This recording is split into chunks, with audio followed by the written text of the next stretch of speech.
Human sa kapin siyam kabuwan gikan sa groundbreaking sa tourist rest area sa lungsod sa Midilian, amihan ng Sugbo, hingpit na kining napabarog og gi-turn over Lunes, Hulyo 10.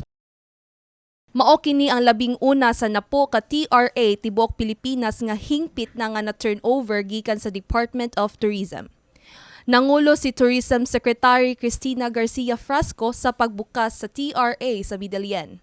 Uban ni Frasco ang iyang inahan og Cebu Governor Gwendolyn Garcia. Emosyonal ang panagtagbo og pag-akos sa duha sa venue. Naasab ang kapikas ni Frasco nga si House Deputy Speaker Duke Frasco. Mitambong usab ang ubang miyembro sa Kongreso, mga mayor sa probinsya sa Sugbo ug mga opisyal sa lungsod. Ang TRA usa sa mga flagship programs nga gipasiugdahan ni Tourism Secretary Garcia Frasco. Ang tuyo sa maong programa mao ang pagpatukod og mga resting areas sa mga lugar nga adunay potensyal mahimong tourist attraction. Sulod sa TRA, adunay pasalubong center, information center nga pwedeng kapangutan-an sa mga turista, comfort rooms, charging station ug uban pa.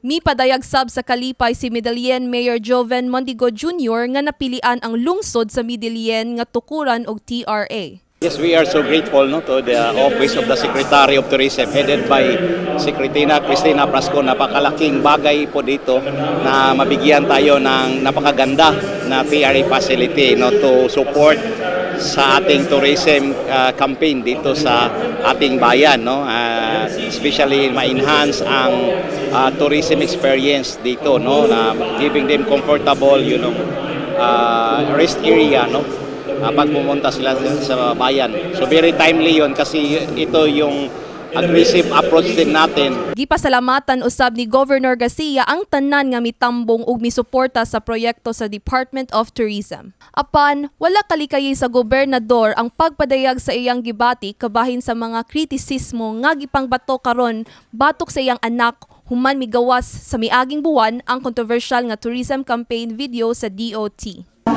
With your indulgence, allow me to speak as a mother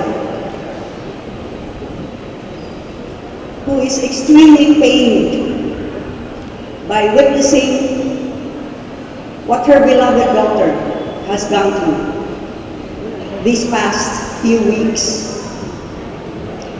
Unfairly criticized, bashed, ridiculed, for a sin she did not commit.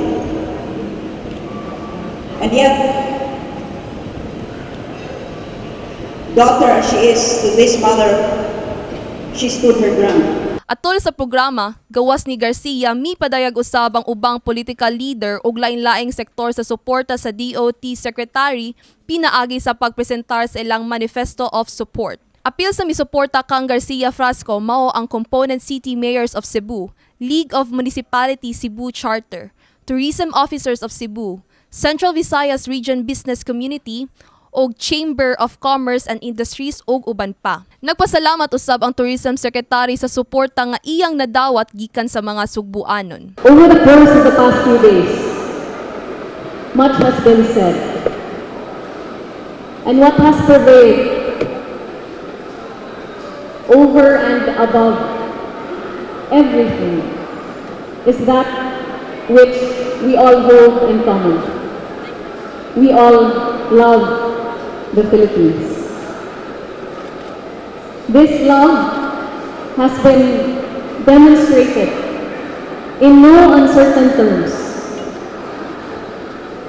by the Cebu Provincial Government, led by Governor Gwen Garcia and all the officials, all the mayors of the province of Cebu, all the district congressmen, of course, we have Deputy Speaker Duke Frasco, all of the board members, the chambers of commerce, support even from the Japanese government through our Consul General, our choreographers, our tourism stakeholders, our frontliners, sa tanan natong mga kaigsuunang Sugbuanon o mga kaigsuunang Pilipino sa tibuok Pilipinas.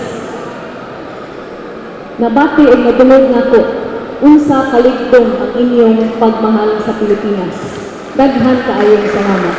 Nisaad usab si Frasco nga aduna pa ipatukod nga dugang 15 ka tourist resting areas sa tibuok Pilipinas. Kini si Michelle Velasquez alang sa My TV Cebu.